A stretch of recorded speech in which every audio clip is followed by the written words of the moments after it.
এটা স্পষ্ট যে কলম্বিয়া বিশ্ববিদ্যালয়ের প্রেসিডেন্ট মেনোসে শাফিক আমার এই দৃষ্টিভঙ্গি ধারণ করেন না। তার মানে তিনি বলতে চেয়েছেন এই যে তিনি প্রথমে বোঝাতে চাইলেন যে ক্যাম্পাসে অর্থাৎ ভিন্ন মত থাকবে, ভিন্ন মতের মানুষ থাকবে, তা আমরা নিরূপণ করব, কিন্তু এই কলম্বিয়া ইউনিভার্সিটি অর্থাৎ এই আমেরিকার সাম্প্রতিক সময়ের কলম্বিয়া ইউনিভার্সিটির যিনি প্রেসিডেন্ট আছেন তিনি ধরপাকড় শুরু করেছে পুলিশ ডেকে ছাত্রছাত্রীদের, এই জন্য যে ছাত্রছাত্রীরা মধ্যপ্রাচ্যের একটি অবৈধ রাষ্ট্রের যে জেনোসাইড আছে সেই জেনোসাইডের বিরুদ্ধে দাঁড়িয়েছে এই জন্য।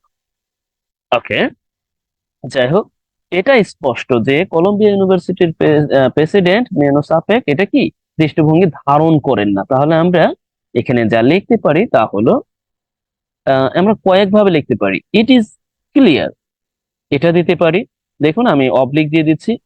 এরপর আমরা লিখতে পারি অথবা ক্লিয়ারের পরিবর্তে ম্যানিফেস্ট, অথবা ম্যানিফেস্টের পরিবর্তে অবভিয়াস। দয়া করে যদি কারো নতুন শব্দ জানেন আমার এই লেখনী থেকে অবশ্যই অবশ্যই কমেন্টসে জানাবেন যে আপনি এই নতুন শব্দটি শিখতে পেরেছেন বা ব্যবহার করতে পেরেছেন। আমি এতে করে অবশ্যই কৃতজ্ঞ থাকবো।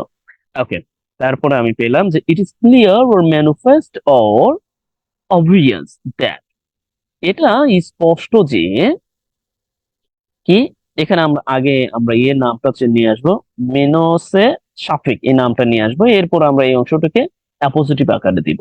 তাহলে মেনোসে, তাহলে আমরা লিখতে পারি যে নো মেনোসে সাফিক। তাহলে সাফিক লেখাটা আমরা এইভাবে লিখতে পারি। পরে এবার তার সাফিক লেখার হয়তোবা ভুল হতে পারে বা সাফিক এভাবে হতে পারে, মেনোসে সাফিক। এখন এই অংশটিকে, এই যে কলম্বিয়া বিশ্ববিদ্যালয়ের প্রেসিডেন্ট, এই অংশটিকে আমরা অ্যাপোজিটিভে লিখে ফেলবো। অ্যাপোজিটিভের ব্যবহার অনেকের হয়তো জানা নেই, আমি বলে দিচ্ছি, বা অনেকের জানা আছে। অতিরিক্ত যে তথ্যটা আছে এখানে, কিন্তু মূল সাবজেক্টটা কিন্তু আছে মেনোসে সাফিক, এটা কিন্তু অতিরিক্ত তথ্য। এটাকে আমরা অতিরিক্ত তথ্য কমা দিয়ে, অর্থাৎ কমা দিয়ে মাঝখানে আমরা লিখে দিব যে কি প্রেসিডেন্ট, তার মানে সে হচ্ছে প্রেসিডেন্ট অফ কলম্বিয়া ইউনিভার্সিটির, sorry for my spelling mistake, Columbia university, Columbia university. এখন আমার একটা কমা দিয়ে দিলাম, তার মানে হচ্ছে আমি এটাকে অ্যাপোজিটিভ হিসেবে লিখে ফেললাম। কি করেছেন, আমার এই দৃষ্টিভঙ্গি ধারণ করেন না, তার মানে করে না। তাহলে আমরা কি লিখতে পারি, এটাকে আমরা এইভাবে লিখতে পারি ডাজ নট, দ্যাট মিনস হচ্ছে প্রেজেন্ট যে ইনডিফিনিটে অর্থাৎ নেগেটিভ সেন্সে লিখবো যে ডাজ নট কন্টেইন। কন্টেইন মানে হচ্ছে ধারণ করা। কন্টেইন কি, আমার এই দৃষ্টিভঙ্গি অর্থাৎ মাই দৃষ্টিভঙ্গির ইংরেজিটা আমরা বেশ কয়েকভাবে লিখতে পারবো। তাহলে মাই অ্যাজাম্পশন লিখতে পারি অবশ্য, অথবা আমরা লিখতে পারি যে মাই point of view, my point of view লিখতে পারি, অথবা মাই পার্সপেক্টিভ বা পয়েন্ট অফ ভিউ, দৃষ্টিভঙ্গি, এটা খুবই একটি ইউজেবল শব্দ, আমরা ব্যবহার করতে পারি। Okay, that means does not contain my point of view, অথবা অবলিক দিয়ে আমি এটা লিখতে পারি যে does not bear bear in his, okay, does not bear, okay, my point of view in his mind, অর্থাৎ তার মনে আমার যে দৃষ্টিভঙ্গি আছে তা সে কি ধারণ করে না। দেখুন, আমরা এক বা একাধিক ভাবে কতভাবে লিখতে পারি, ওকে, বা অন্যভাবে লিখতে পারি। এরপরে আমি যে কাজটি করব তা হলো এই যে যে অংশটি আছে, অর্থাৎ গত সপ্তাহে তিনি হাউস রিপাবলিকানসে গিয়ে নতজানু হন। অর্থাৎ গত সপ্তাহে তিনি কি করেছেন, এই হাউস রিপাবলিকানস অর্থাৎ আমরা সবাই অবগত আমেরিকার হাউস রিপাবলিকানসে সে গিয়ে কি করেছে, নতজানু হয়েছে। তাহলে আমরা লিখতে পারি যে উইক দ্য লাস্ট উইক কি হয়েছে, সে হাউস রিপাবলিকানসে গিয়ে নতজানু হন। অর্থাৎ এখানে কিন্তু একটা গিয়ে একটা শব্দ আছে, অর্থাৎ গেছেন, আগে গিয়েছেন, এরপর নতজানু হয়েছেন। এই ধরনের ক্ষেত্রে আমরা যেটা করি, পার্টিসিপল ইউজ করে একটা অংশ করি, আর একটা অংশকে কি করি, প্রেজেন্ট সিম্পলে করি, সরি একবার সিম্পলি করি। এখন সেই ক্ষেত্রে আমরা যেটা করব, যে অংশটা আগে হয়ে গেছে অর্থাৎ গিয়ে, এখানে একই সাথে অসমাপ্ততা বোঝাচ্ছে এবং আগে ঘটে গিয়েছে, অর্থাৎ তিনি গিয়েছেন, এবং একই সাথে গিয়ে এভাবে যদি শেষ করে দিই অসমাপ্ত বোঝাচ্ছে, অর্থাৎ এই অংশটিকে, এই গিয়ে এই অংশটিকে আমরা পার্টিসিপল লিখবো। তাহলে আমরা কি লিখতে পারি, এইভাবে যে গোয়িং টু কি দ্য হাউস রিপাবলিকানস, হাউস রিপাবলিকানস। এরপরে আমরা একটু কমাতে দিব। আমরা জানি একটা সিম্পল সেন্টেন্স লিখতে গেলে আমরা যখন পার্টস পার্টিসিপল ইউজ করে করব তখন এই পূর্বের অংশটা কমা দিয়ে আমরা আলাদা করে ফেলবো। এরপরে হচ্ছে সাবজেক্ট আসবে হি, অর্থাৎ এই মানুষের সাপেক্ষ। হি নতুন হয়েছেন, gave in, okay, he gave in, okay. এই গিভ ইন মানে হচ্ছে নতজানু হওয়া, অথবা আমরা অন্যান্য শব্দ ইউজ করতে পারি। আমি জাস্ট এই শব্দটি আমার এই মুহূর্তে মনে হচ্ছে, এই জন্য আমি অন্য কোনো শব্দ ব্যবহার করছি না। নতজানু দ্যাট মিনস হচ্ছে, ওকে। আমরা আরেকটি শব্দ ব্যবহার করতে পারি এরকম, যে সারেন্ডার। হ্যাঁ, তিনি সারেন্ডার করেছে, তার মানে এই হাউস রিপাবলিকানসে গিয়ে তিনি কি করেছেন, নিজেকে সারেন্ডার করেছেন এবং প্রতিশ্রুতি দিয়ে এসেছেন। আমি আমার ছাত্রছাত্রীদের সবচেয়ে গুরুত্বপূর্ণ যে শিক্ষাটি দেই তা হলো, সেই মানুষদের খুঁজে বের করো যারা তোমাদের থেকে দ্বিমত পোষণ করে। অর্থাৎ আমরা খুব সহজে বুঝতে পারছি এই যে একজন ব্যক্তি তার ছাত্রছাত্রীদের কি করে শিক্ষা দেয়, সবচেয়ে গুরুত্বপূর্ণ একটি শিক্ষা দেয়, আর তা হলো মানুষদেরকে খুঁজে বের করা, এবং যেই মানুষগুলো যে দ্বিমত পোষণ করে। যাই হোক, আমি প্রথমে লিখি, তারপর আমি বুঝিয়ে দিচ্ছি। তাহলে আমি প্রথমে লিখতে পারি যে সবচেয়ে গুরুত্বপূর্ণ যে শিক্ষাটি দেই। কয়েকভাবে লেখা যায়, আমি প্রথমে একভাবে দেখাচ্ছি, যে the most significant significant lesson, অর্থাৎ সবচেয়ে যে গুরুত্বপূর্ণ শিক্ষা, জাস্ট এতটুকু লিখলাম। তারপর আমরা লিখবো যে যে শিক্ষাটি আমি দিই, যে এখানে সাবজেক্টটা হচ্ছে আমি, আই টিচ মাই, এখন লিখবো যে আমার ছাত্রছাত্রীদের, তাহলে আমি লিখতে পারি কি, যে মাই স্টুডেন্টস, অথবা লার্নার্স, অথবা পিপলস, হোয়াট এভার। এখন অর্থটা দাঁড়াচ্ছে যে দ্য মোস্ট সিগনিফিকেন্ট লেসন্স, আমরা এখানে এটাকে পাস্টও দিতে, সরি, এটাকে প্লুরাল অথবা সিঙ্গুলার দুই ভাবে দিতে পারবো, সমস্যা নেই। যেহেতু এখানে যে গুরুত্বপূর্ণ শিক্ষাটি দিয়ে আমরা সিঙ্গুলারই দিব। The most significant lesson I teach my student, শিক্ষা দেই, ইজ টু ফাইন্ড আউট, কি, খুঁজে বের করো সেই মানুষদের। তাহলে আমরা লিখতে পারি যে ফাইন্ড আউট দোজ পিপল, এভাবে দিতে পারি। আবার আমরা চাইলে সরাসরি পিপল দিতে পারি, সমস্যা নেই। পিপল হু, যেই মানুষজন যারা কি দ্বিমত পোষণ করে, তাহলে আমরা লিখতে পারি কি, যে হু দ্বিমত পোষণ করে। আমরা সরাসরি এভাবে লিখতে পারি যে ডিজ এগ্রি উইথ ইউ, তোমার কাছ থেকে দ্বিমত পোষণ করে। আবারও আমি অবলিক দিয়ে লিখছি, দয়া করে বুঝে নেবেন। অথবা আমরা লিখতে পারি যে হু ডিসেন্ড ফ্রম ইউ, অর্থাৎ তোমার কাছ থেকে যাদের ভিন্ন মত আছে। অথবা আমরা লিখতে পারি যে who, sorry, who have different point of view, different point of view, অর্থাৎ তোমার থেকে ভিন্ন দৃষ্টিভঙ্গি আছে। দেখুন, আমরা যদি একটা লেখাকে লিখতে পারি, বুঝতে পারি, অনেক কিছু ইউজ করে আমরা করতে পারবো, রাইট? এখানে কিন্তু একটা জিনিস লক্ষ্য করবেন, পুরো বাক্যটিকে কিন্তু আমি একসাথে লিখে ফেলেছি, কেমন? কিন্তু এখানে দেখেন অনেকটা বোঝা যাচ্ছে একটু তালগোল পাকিয়ে ফেলার মতো, যে এটা অতিরিক্ত অংশ আসলো, এরপরে হচ্ছে মানে এই অংশটা আগে বসে গেল, রাইট? অনেকে প্রশ্ন থাকতে পারে। এরপরে আমি আই দিলাম, এখানে কিন্তু মূল সাবজেক্টটা কিন্তু আমি, আর কোনো কিন্তু এখানে কোনো সাবজেক্ট নেই। এরপরে যে আমি আমার ছাত্রছাত্রীদেরকে শিক্ষা দিই, এখন যেই শিক্ষাটা দেই, যে গুরুত্বপূর্ণ যে শিক্ষাটা, এই অংশটাকে আমি পূর্বে লিখেছি। এর মানে হচ্ছে ইংরেজিটাকে সাজানো হয়েছে, এমন নয় যে আপনি এই মাঝখানে লিখতে পারবেন না। আপনি চাইলে এইখানে দিতে পারবেন, মানে এখানে দিলে সমস্যা হবে না, এখানে দিতে পারবেন। এতে করে যিনি পড়তে যাবেন তার কাছে কিছুটা হলেও দুর্বোধ্য মনে হতে পারে। মানে আপনি একটা ফার্স্ট গ্লান্স যদি আপনি একটু লক্ষ্য করেন, তার কাছে কিছুটা হলেও দুর্বোধ্য মনে হতে পারে। কিন্তু সবচেয়ে বেস্ট হয় যখন আপনি লেখাটাকে দ্যাট মিনস পূর্বের অবস্থায় নিয়ে যাবেন। আমি একটু পেছনে গেলেই পূর্বের অবস্থায় চলে যাবে। ওকে, অর্থাৎ এইখানে যদি থাকে এখন আর তার পড়তে বুঝতে সমস্যা হবে না। অর্থাৎ যে সবচেয়ে গুরুত্বপূর্ণ যে শিক্ষাটি আই টিচ মাই স্টুডেন্ট, আমি দিই, এটা হলো তা হলো আমি চাইলে টিচ মাই স্টুডেন্ট, আমি চাইলে এখানে দ্যাট দিতে পারবো, কিন্তু এই অংশটা কিন্তু অতিরিক্ত। এরপরে ইজ টু ফাইন্ড আউট, অর্থাৎ খুঁজে বের করো বা খুঁজে বের করা যে পিপলদেরকে, ফাইন্ড আউট সেই মানুষদের, তাহলে আমরা এখানে দোজ দিতে পারি, সমস্যা নেই। দোজ পিপল, যে হু, যারা কি করে দ্বিমত পোষণ করে তোমাদের থেকে। এখানে কিন্তু এক বা একাধিক কমা দেওয়া আছে, এটা দেওয়া আছে, ওটা দেওয়া আছে, কিন্তু আপনি মাথায় রাখবেন একেবারে হুবহু আপনি বাংলা থেকে ইংরেজি লিখতে পারবেন না বা ইংরেজি থেকে বাংলা লিখতে পারবেন না। সেই ক্ষেত্রে আপনাকে কিছু বিষয় ছাড় দিতে হবে, আবার কিছু বিষয় সংযোজন করতে হবে। দেখুন এখানে বলা আছে দ্বিমত পোষণ করে।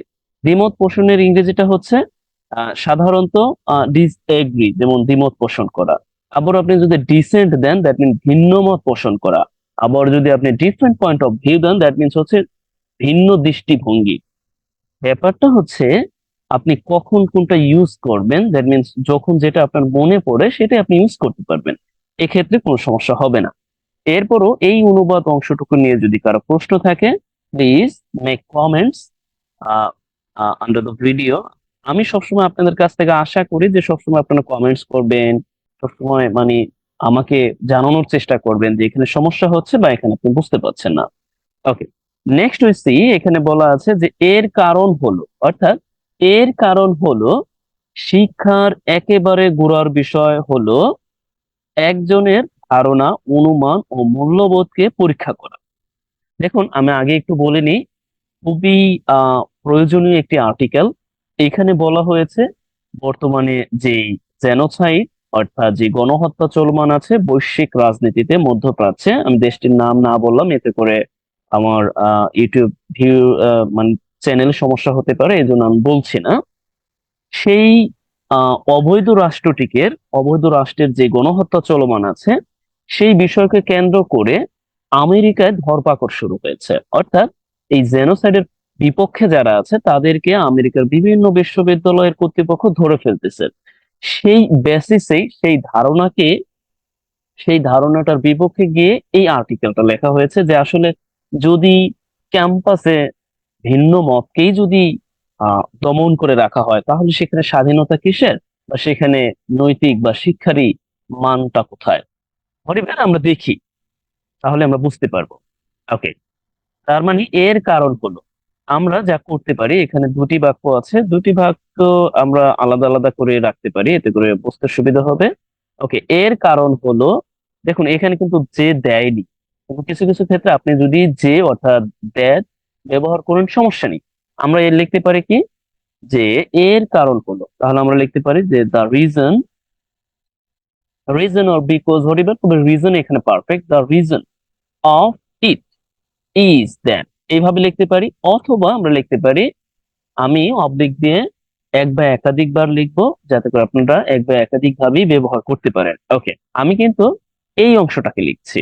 ওকে, এর কারণ হলো the reason, the reason for this is that. আমি এই দ্যাট দিলাম কিন্তু এখানে দ্যাট নাই। দ্যাট দিলে আমাদের বাক্যটিকে সংযোজন করতে অর্থাৎ লিখতে সুবিধা হবে। যে শিক্ষার একেবারে গোড়ার বিষয়, অর্থাৎ আমরা লিখতে পারি কি, যে একেবারে গোড়ার বিষয় বলতে এখানে বোঝাচ্ছে শিক্ষার যে মূল যে বিষয়টা, রাইট? তাহলে আমরা লিখতে পারি যে দা কোর এইম অফ এডুকেশন, অর্থাৎ শিক্ষার যে মূল বিষয়টা। আশা করি বুঝতে পেরেছেন, গোড়ার বিষয় বলতে মূল বিষয়কে বুঝিয়েছে। Core aim of education is to, অর্থাৎ এখানেও আমরা টু ব্যবহার করব, যে পরীক্ষা করা। তাহলে আমাদের আগে এই ফর্মটা আনতে হবে, ইজ টু ইনফিনিটিভ ফর্মটা, ইজ টু এক্সামাইন, অর্থাৎ পরীক্ষা করা, বা আমরা অন্য যা দিতে পারি। পরিবার পরীক্ষা করা কি কে, একজনের ধারণা, অনুমান এবং মূল্যবোধকে পরীক্ষা করা, রাইট? তাহলে আমরা কি লিখতে পারি, যে একজনের ধারণা, অনুমান এবং মূল্যবোধকে পরীক্ষা করা। তাহলে টু এক্সামাইন সামন, সামন দিতে পারি, অথবা আমরা অন্যভাবে লিখতে পারি। ওকে, আমি দেখাচ্ছি। সামওয়ানস কি ধারণা, ধারণার ইংরেজিটা কি? ধারণার ইংরেজিটা আমরা লিখতে পারি যে থটস। এরপরে হচ্ছে অনুমান, অনুমানের ইংরেজিটা হচ্ছে খুবই সুন্দর একটি টার্মস আছে, অ্যাজাম্পশনস, অর্থাৎ অ্যাজাম্পশনস অনুমান। এন্ড এবং মূল্যবোধ, মূল্যবোধের ইংরেজিটা জানি আমরা ভ্যালুস। অর্থাৎ এখানে অর্থটা দাঁড়াচ্ছে এই যে, এর কারণ হলো যে, এই এই জন্য কারণ হলো যে the aim of education is to, অর্থাৎ মূল লক্ষ্য হলো, পড়ার মূল লক্ষ্য হলো একজনের ধারণা, অনুমান এবং মূল্যবোধকে পরীক্ষা করা।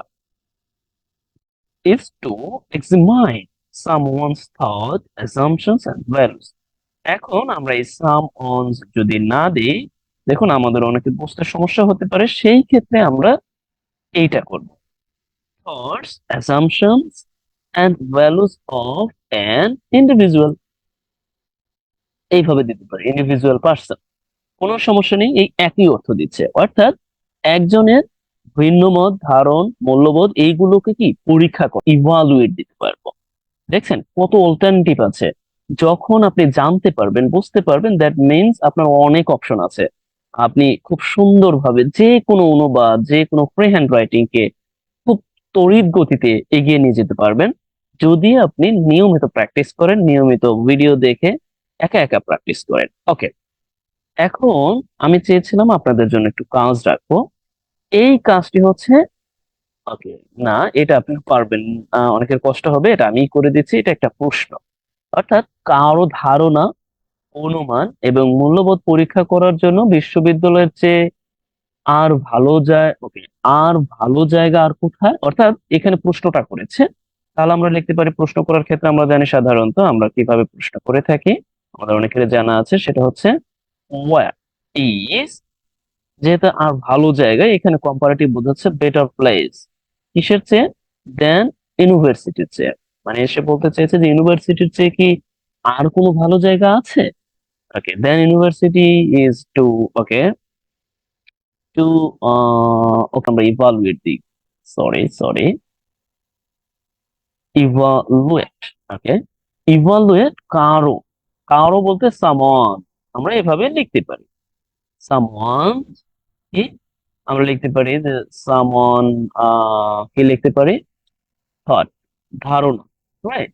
এরপর হচ্ছে অ্যাজাম্পশনস এন্ড ভ্যালুস, ভ্যালুস, অর্থাৎ এখানে আমরা চাইলে এলসওয়্যারও দিতে পারবো, বাট না দিলেও হবে, সমস্যা নেই, বাট আমরা চাইলে দিতে পারবো এলসওয়্যার, আর কোথাও, এরকম অর্থটা দিচ্ছে, আর কোথাও, এলসওয়্যার, বা যেহেতু ওয়্যার দেওয়া আছে এর জন্য আর প্রয়োজন হবে না। ওকে, তার মানে অর্থটা দাঁড়ালো যে কারো ধারণা, কারো অনুমান ও কারো মূল্যবোধকে পরীক্ষা করার জন্য বিশ্ববিদ্যালয়ের চেয়ে ভালো আর কোথায়, অর্থাৎ ভালো জায়গা আর কোথায়? Where is better place than university to evaluate someone's thoughts, assumptions and values? ওকে, এখন তড়িৎ গতিতে যেতে হবে, নতুবা আমাদের এই লেসনটা শেষ করা যাবে না। এখানে খুবই সুন্দর কথা আছে। আমি অবাক হয়েছে যে এত শব্দ, সুন্দর শব্দ চয়ন এবং এত সুন্দর তাদের নিরূপণ আমার কাছে ভালো লেগেছে। যাই হোক, যিনি লিখেছেন তার নামটা আমি আনতে খেয়াল নাই, বা আমি ভুলে গিয়েছি তার নামটা সংযোজন করতে, আমি কমেন্টসে জানিয়ে দেব। ওকে, ওকে, আমরা এরপরে দেখি। এই এই যে অংশটি আছে এটা আপনাদের, and this sentence for you. আমার জন্য খুবই কমপ্লিকেটেড যে আমার এই ভার্সনটায়, অর্থাৎ এই টাইপিং ভার্সনটা বাংলা ঠিকভাবে কাজ করে না, আর বাংলা অত দ্রুত লিখতে পারি না, ইংরেজি খুব দ্রুত লিখতে পারি, এই জন্য আপনাদের সামনে ইংরেজিতেই বারবার লিখছি। ওকে, দিস সেন্টেন্স ফর ইউ, যে প্রতিশ্রুতি দিয়ে আসে গাজার চলমান গণহত্যা নিয়ে যেসব শিক্ষার্থী ও শিক্ষকরা প্রতিবাদ করছেন তাদের বিরুদ্ধে ব্যবস্থা নেবেন। ও মাই গ্রেটনেস, এটা তো অনেক আরো জটিল বাক্য। না না, এটা আপনাদের জন্য না, এই বাক্যটা আমি করে দিচ্ছি। অবশ্য অনেকে পারবেন, তারপরেও আমি নিজেই করে দিচ্ছি আপনাদের জন্য, অন্য একটি কাজ রাখবো। ওকে, এই কাজটা আমি করব। ওকে, আমি লিখে দিই যে প্রতিশ্রুতি দিয়ে আসেন। তার মানে আমরা এখানে প্রতিশ্রুতি সে কিন্তু দিয়ে এসেছেন। কি দিয়ে এসেছেন? যে গাজার চলমান গণহত্যা নিয়ে যেসব শিক্ষার্থী ও শিক্ষকরা প্রতিবাদ করছেন তাদের বিরুদ্ধে ব্যবস্থা নেবেন। অর্থাৎ তিনি প্রতিবাদ সেখানে দিয়ে আসছেন, তাহলে আমরা লিখতে পারি কি, সরি, প্রতিশ্রুতি দিয়ে আসছেন, তাহলে আমরা লিখতে পারি, পার্টিসিপল করে লিখতে পারি যে সেই কিন্তু হাউস রিপাবলিকানস আমরা লিখে দিই। ওকে, হাউস রিপাবলিকানস, হাউস রিপাবলিকানস সে কি প্রতিজ্ঞা করে এসেছে কি, সে কি করবে, সে ব্যবস্থা নিবেন। অর্থাৎ আমরা এটাকে ফিউচারে লিখতে পারি, হি উইল টেক অ্যাকশন। কাদের বিরুদ্ধে? এই শিক্ষার্থী এবং শিক্ষকদের বিরুদ্ধে, অর্থাৎ against against student and teachers. Student এবং টিচার্স তাদের বিরুদ্ধে কি, যারা প্রতিবাদ করতেছে। অর্থাৎ আমরা এখানে চাইলে একেবারে সরাসরি পার্টিসিপল ইউজ করতে পারবো, যে প্রোটেস্টিং। প্রোটেস্টিং কি, জেনোসাইড।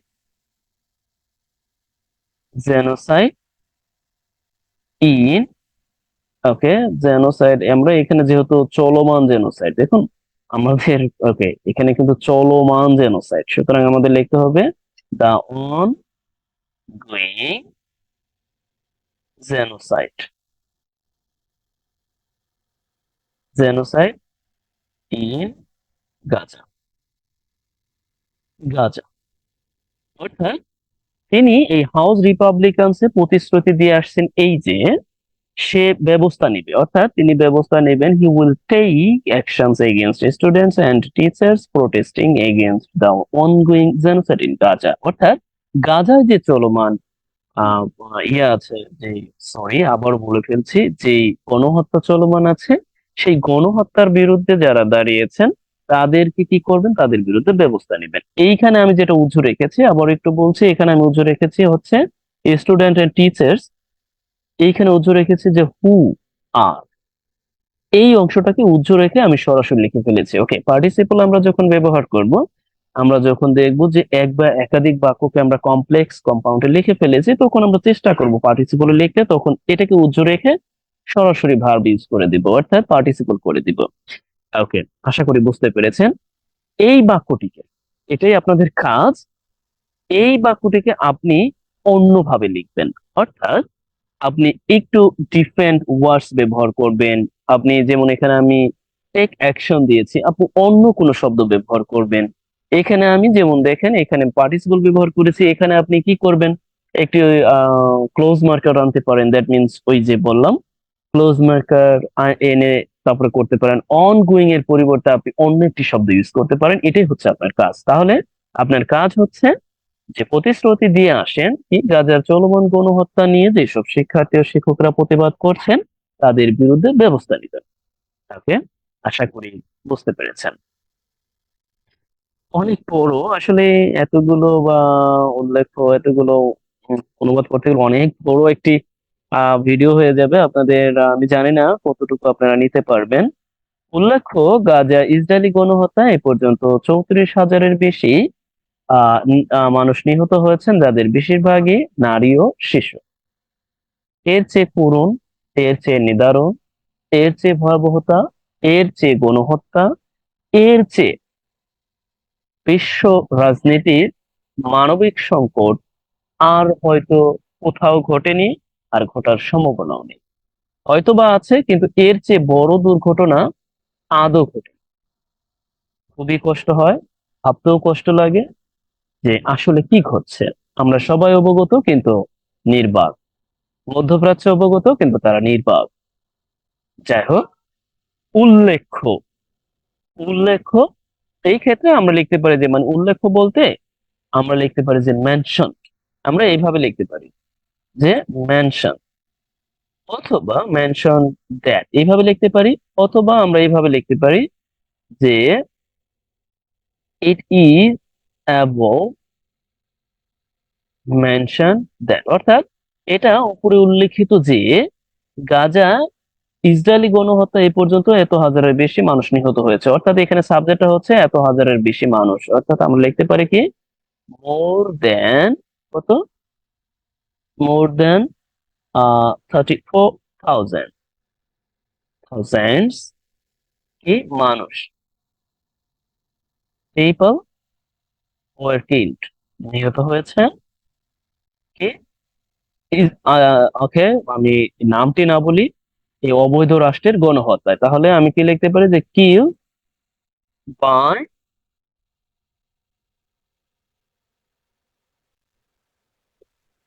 জেনোসাইড।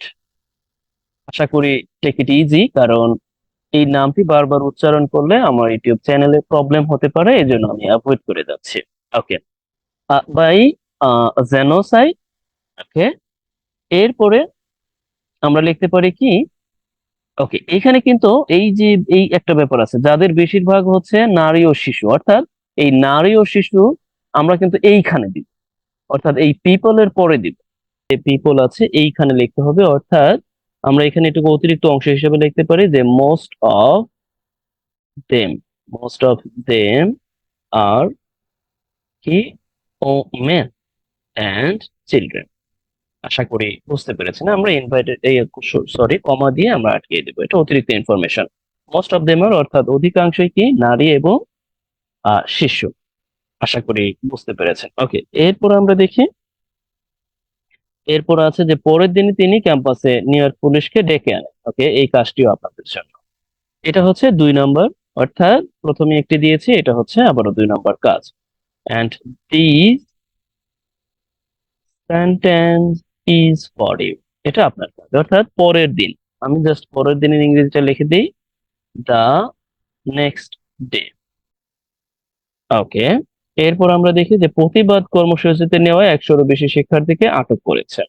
অর্থাৎ আমরা এখন লিখতে পারি যে 100-এরও বেশি শিক্ষককে আটক করে পুলিশ, তাহলে আমরা লিখতে পারি যে পুলিশ কি করেছে, আটক করে।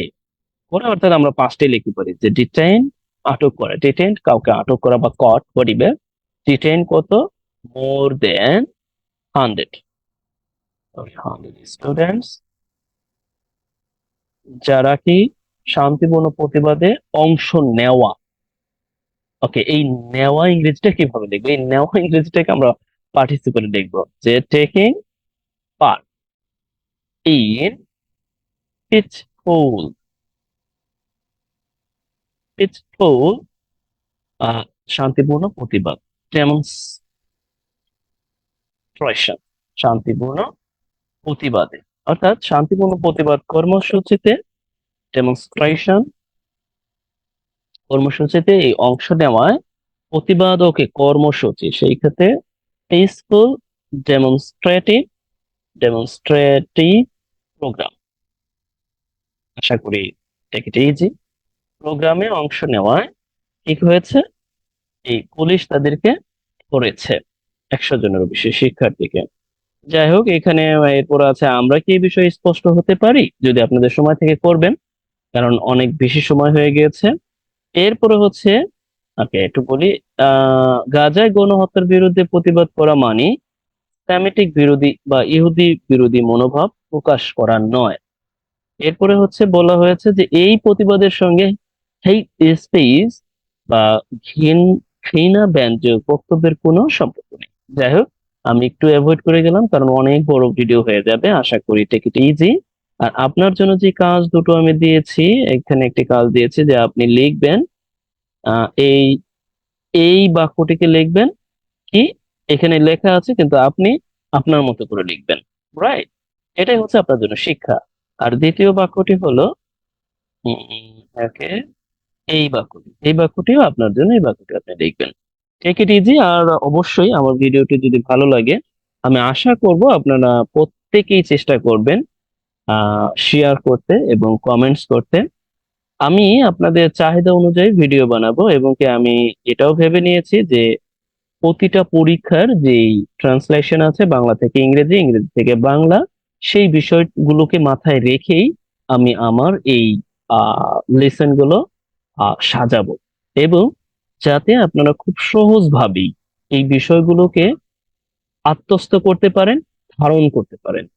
যাই হোক, আজকে আর নয়, খুব শীঘ্রই আপনাদের সাথে আবারও অন্য কোনো ভিডিওতে দেখা হচ্ছে। Best wishes for you.